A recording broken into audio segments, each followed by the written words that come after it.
have a hotel like we are here today in the Sheraton. Lovely property in the center of Uganda. But is that tourism? If when you are entering this road from the airport into here, I drove it a bit in darkness at 3:30, 4 a.m. You realize that the entrance into Kampala itself is that tourism today. Should we bring, as we bring buyers, should we bring the population to be involved into their own city, into their own country, into their own suburbs? And one country that marks me is Rwanda. Because I went to Rwanda for another tourism conference, and I went back home and said I've not seen an African country so clean. And then I was told, well, the president also cleans the country. They have these cleanup days, and everybody gets involved, and it is compulsory virtually to clean it. But is that something that makes tourism work? I'm just throwing the question because it is for us. Today, apart from those coming from far and wide as buyers, it is us Africans, in our diversity, that need to look at ourselves and say, where do we move to?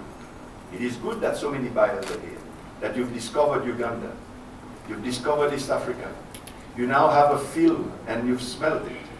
But where do we go as people from that part of the world for us to be able to, now that we've captured these people, to ensure that they keep on promoting us in the future? So when they next visit us, they will say, God, there's been a marked improvement in what we'd seen the last time.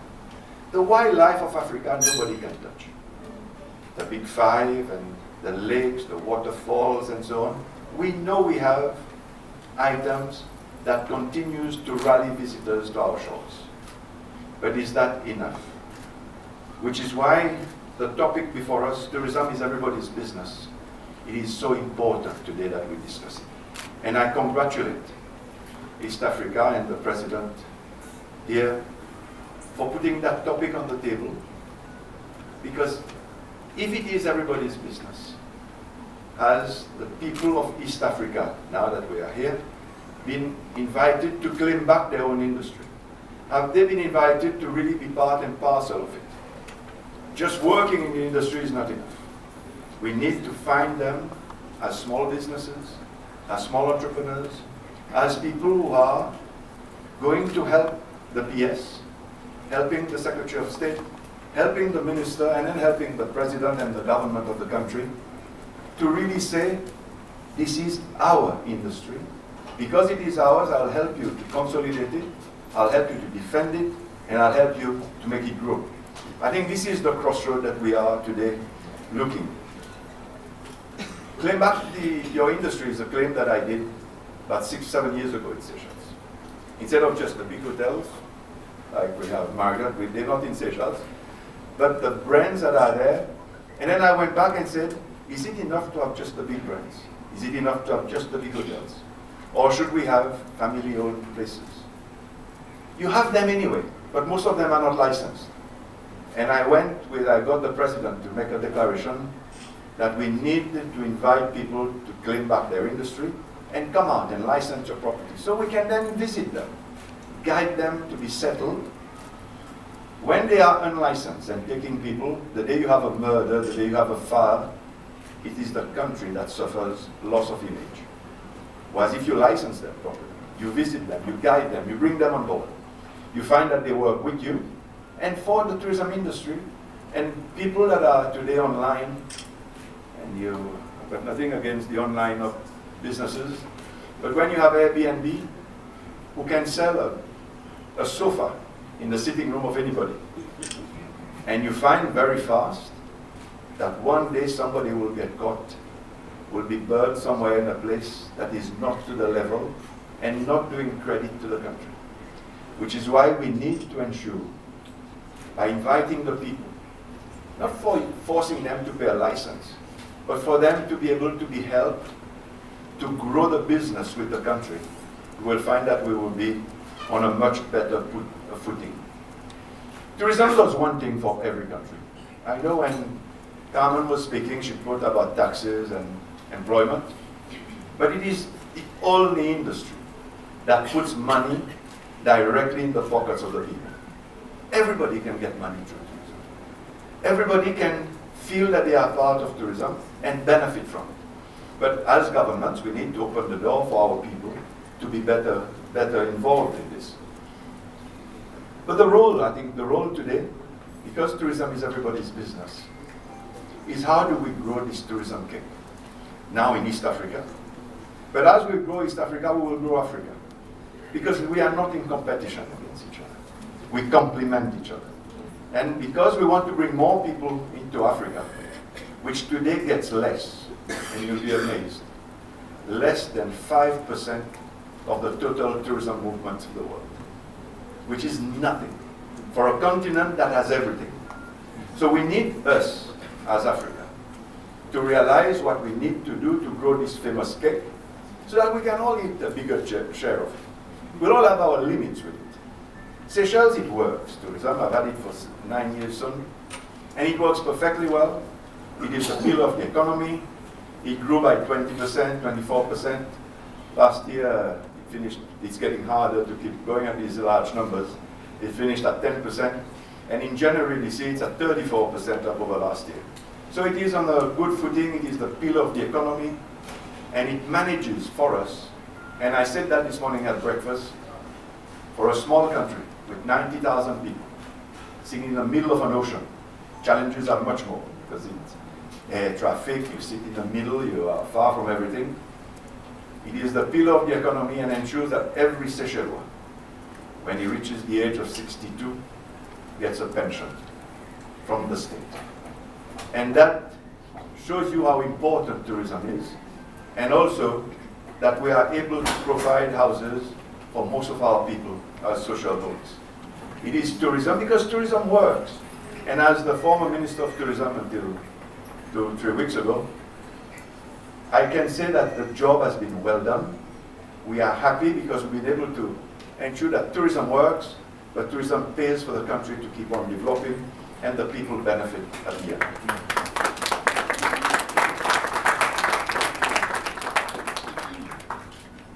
But the East African community, we need to congratulate you, as we need to congratulate Zimbabwe and Zambia, this visa issue. It is very clear that obstacles in tourism don't work. The more we make it difficult, the more it is a hassle for people to come and see us. When you have these uni-visas, like East Africa Bloc has done, 3 countries of the group, and we need to say thank you, because this helps Africa to consolidate itself. Seychelles, we are lucky, because we've always said, we are friends of all and enemies of none. So because we are friends with everybody, we have no visa whatsoever. Everybody can come to Seychelles. We have to make sure that you go once you've done your holiday. But you can all come, and you are all welcome, and we've done that ever since we gained our independence in '76 from Great Britain. But this policy of having no visa brings us a benefit that even us did not appreciate until we had more airlines coming in. Short-term or last-minute tourist bookings.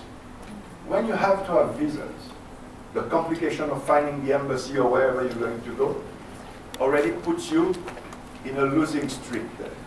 Seychelles, with so many planes coming in daily, people can decide now, we've got a long weekend, it is a Eid holiday or whatever holiday, they jump on a plane and they're off to Seychelles, and they know they've got no visa for anybody. They can all land and enjoy the holiday immediately. So this works, but it works because also we have, and that was mentioned just now, this public-private sector partnership. It is key.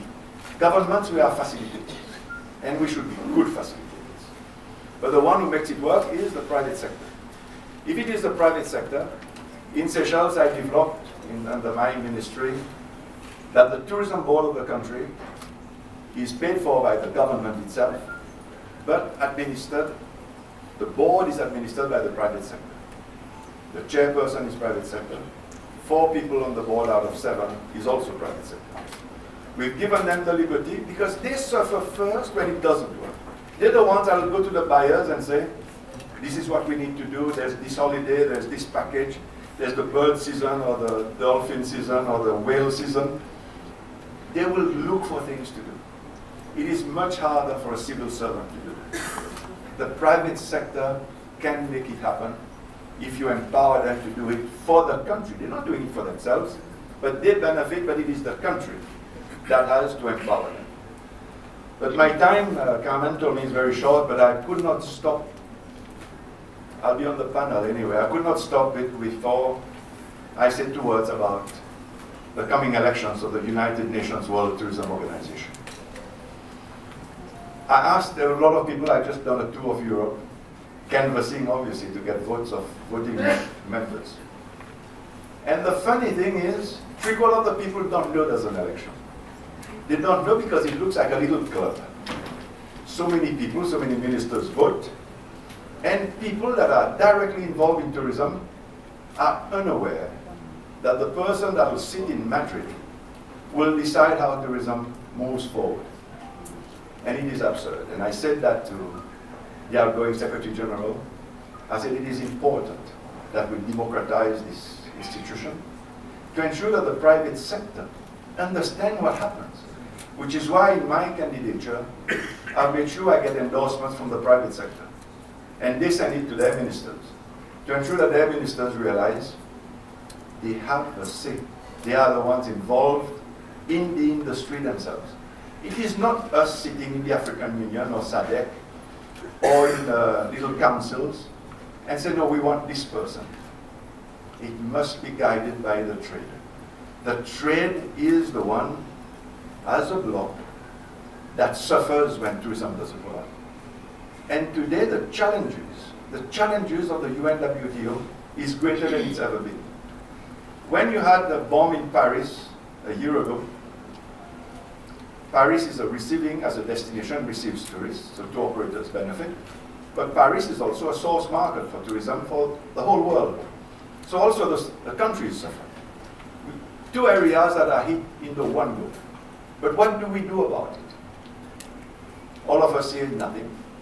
And I told UNWTO, we need, and we've done a meeting already, as me representing Seychelles, we've done a meeting to look at bringing together Ministers of Internal Affairs, ICAO, because planes are important for us to look at, so that security and safety levels are on the table. This morning in talking, I spoke about the tanker, the fuel tanker explosion in between Mombasa and Nairobi. When that took place, Kenya jumped to say nothing to do with terrorism. But did the world believe them? No. And they don't believe it because it is Kenya protecting itself. And it is important that the UN is closer to its member states. Which is why in my statement of intent, duly delivered on the date in Madrid, I've said very plainly that if it is me that becomes Secretary General on the 11th of May, I will ensure that member states, by regions, have a field office with a UN representative. So East Africa must have a UN office looking at tourism, working side by side with the ministers of these countries.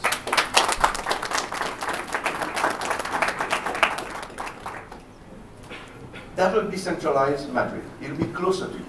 It'll help you to get the message to Madrid that this is wrong or this is happening. When you're giving names of gorillas, you can make it become an event that is spoken about easier through the UN mandate than you trying to get the message out. But it is also going to help Madrid get closer to you. To tell you this is what we're doing, we're meeting today, ICAO, we are looking at more air access, how do we go about, so we get the direct feedback up and down. But this will help make tourism for all. Because you will be directly involved in the body that represents you at the UN level. I think the Secretary General needs to become a good facilitator. A facilitator for tourism to ensure that tourism really becomes the industry that puts money in the pockets of all the people of the world, because it is an industry that the world benefits from, and an industry that can help safeguard safety levels, that can help safeguard the growth of tourism, and empower the private businesses to make money out of it. Have a good deliberation, and it was nice being here with you.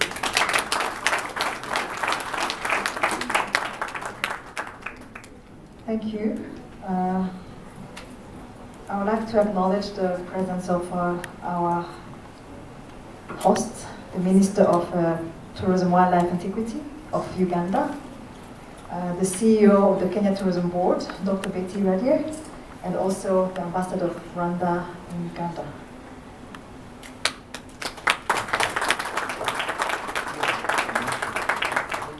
So, ladies and gentlemen, I think we are arriving at an exciting moment where we are pretty much turning the attention to our panelists who are here.